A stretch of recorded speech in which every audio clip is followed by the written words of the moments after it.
Now, normally I wouldn't address stuff like this or address drama in general, but this particular situation involves fighting, it involves pro wrestling, and I mostly cover pro wrestling. So, yes, I'm going to talk about it. I'm not looking for clout, I'm not looking for attention, I'm not looking for, people to understand, like, why I think the way I think. Like, no. I'm literally just talking about this because I'm a content creator. I'm allowed to talk about what I want to talk about. This is my channel, and it's a very serious situation. So, yeah, here we go. So yesterday or last night, a fighter by the name of Rampage Jackson. If y'all know who he is, he's a very talented, well, now retired MMA UFC fighter, and he's very good at it. You should go look the guy up. He's very dangerous, a very belligerent savage, and like what he did in the ring was spectacular. But it's not more so towards Rampage Jackson. This is more towards his son, Roger Jackson. Now, Roger Jackson appeared at a pro wrestling event, which I think it was called Knox Pro Entertainment or whatever. I think I heard that Jacob Fatu was in this wrestling promotion, indie wrestling promotion. I don't know. I didn't do prior research to this. And he went to this wrestling event not having any knowledge about what was going on or what was scripted and what was not. This guy, which, Jesus, I forgot his name. This guy by the name of Stuart Smith, I could not tell you how to say his wrestling name, who he is a former Army veteran, and he's also a pro wrestler for this promotion. And he smashed a bottle on Rampage Jackson's, well, not a bottle, it was like kind of a beer can aside from his ear.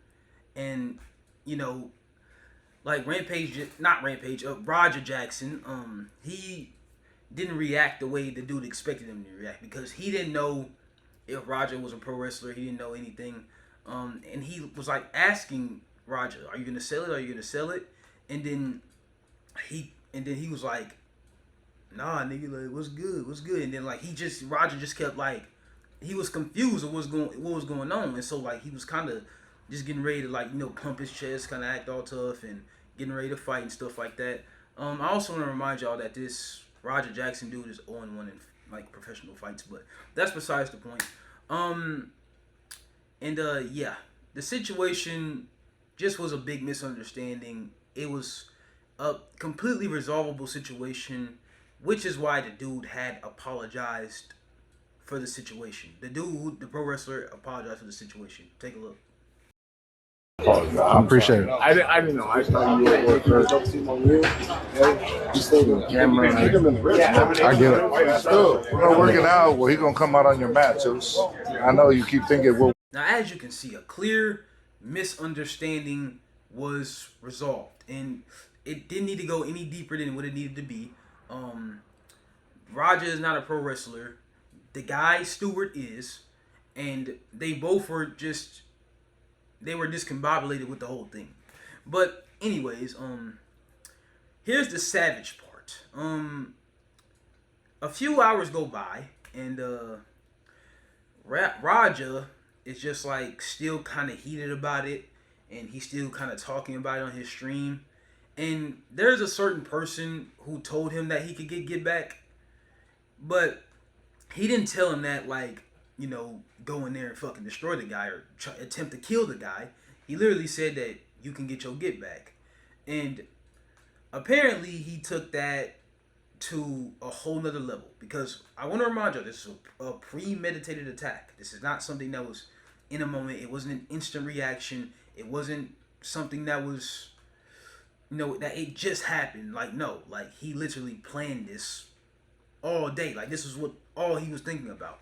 And what happened was that he got in the ring, slammed the guy while the match was still going on, slammed the guy on the floor, beats the guy up, knocks him out, and still punches the guy. Which, if y'all don't know, when you continue to punch a guy when he's unconscious and knocked out, it's attempted murder. Like, there's no question about it. There's no debating. Like, it's attempted murder. Like, that's not something to play about. That's not something to script it. Like nothing. It's attempted murder, and they try to break him off, but then first of all, let me say the referee did a terrible job. He did a terrible job of how he handled the situation. He was the only person in the ring who did not even partake in trying to make the situation better. So shame on the referee. You should be fired. But then the people who tried to resolve the situation, tried to get him off, tried to hold him back and stuff like that. And eventually it got over. But then again, the guy Stewart, who got punched, he suffered like bad damage. I couldn't tell you like what all it was, but he suffered bad damage, potential head trauma, but Rampage Jackson himself did confirm that he's completely stable. He's doing just fine, and he will be okay. But then Rampage Jackson also had tweeted something, like basically trying to I wouldn't say defend his actions, but just kind of in some way try to justify it, just in a weird way. He's kind of just not fully giving his son the accountability that he's not telling his son to take accountability is basically what I'm trying to say. He says, I want to clear up this misinformation about my son Roger. I've been confirmed that the wrestler Stuart Smith, aka Psycho Stu, is awake and stable. Roger was unexpectedly hit in the side of the head by him moments before the fight. Before the match. Roger was told that he could get his payback in the ring. I thought it was part of the show. It was bad judgment and a work. That went wrong. Roger is an MMA fighter, not a pro wrestler, and had no business involved in an event like this. I don't condone my son's actions at all. He suffered a concussion from sparring only days ago and had no business doing anything remotely close to physical contact. As a father, I'm deeply concerned with his health and the well-being of Mr. Smith. That being said, I'm very upset that any of this happened. But my main concern now is that Mr. Smith will make a speedy recovery. I apologize on his behalf and the kick for the situation. Now, if you saw that tweet, you did see, the reader's context. The context. I don't know why the fuck I'm saying the word wrong. It said the incident prior to the wrestling match in the ring occurred hours beforehand. Rampage insinuates the two events occurred closely in time, as if his son's actions were an immediate response to something, which is false. Rama's actions were premeditated, not heat of passion.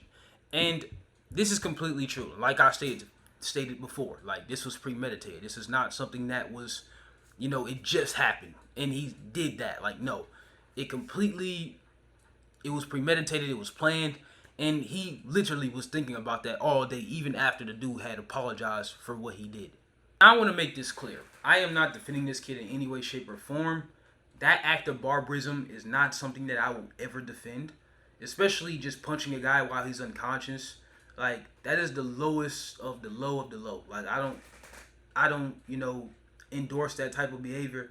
But his mindset probably could have been he didn't want his viewers to think that he was a bitch, or they didn't want him to think that, he was just soft because, he's Rampage Jackson's son. And if you, like I said in the beginning, if you know Rampage Jackson, this guy is, what he's capable of. This guy is a beast. He does not play, and he's not the type of guy that you want to piss off on a bad day. And yeah, he probably just didn't want to get looked at as if he was a bitch. And they had insinuated or said, Rampage Jackson had said, he had gotten to a sparring session and got kicked in the head so hard, and the guy just looked like he didn't know where he was for a second. So he was talking about that. Obviously, I can't play that clip because YouTube will probably take this video down. But that was the situation that he was talking about. Like I said, I don't defend this kid's actions.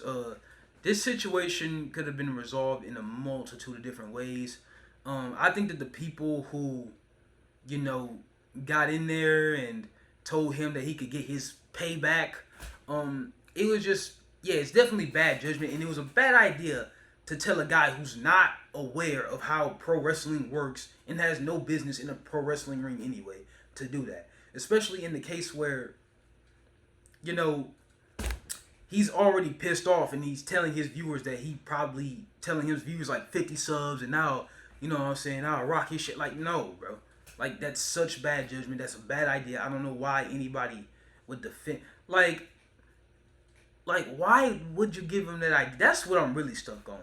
Like, knowing that this kid is an angry kid and knows completely nothing. I don't want to say the same thing over and over again like I always do.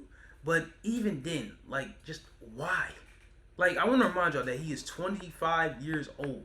So it's not like the guy doesn't know any better. Like, he knows how to control his emotions. He knows how to, you know what I'm saying, just be a professional. Like, be a professional. And it's just like, the situation, it just wasn't that deep. Like, it was not that deep. Like I said in his defense, which I don't defend him, maybe he felt like he got bitched and he didn't want his viewers to think that he was a bitch. And, you know, that's just me kind of playing the devil's advocate. But, yeah, like I said, the situation, it was not that serious. It was easily resolved, but this kid decided to childishly do something that could have killed this man. And, yeah, bro, I don't defend those type of things, bro. Like, I'm a chill nigga. And at the end of the day, this is pro wrestling. I'm not talking about this for clout. I'm not talking about it because it's popular. I'm not talking about it because my numbers are low. At the end of the day, bro, I just want to give my opinion. I don't care what anybody really says. And yeah, that's my opinion, bro. Hopefully you guys enjoyed this this commentary. I will catch you guys in the next video, bro. Man, this is a weird place to be. Peace.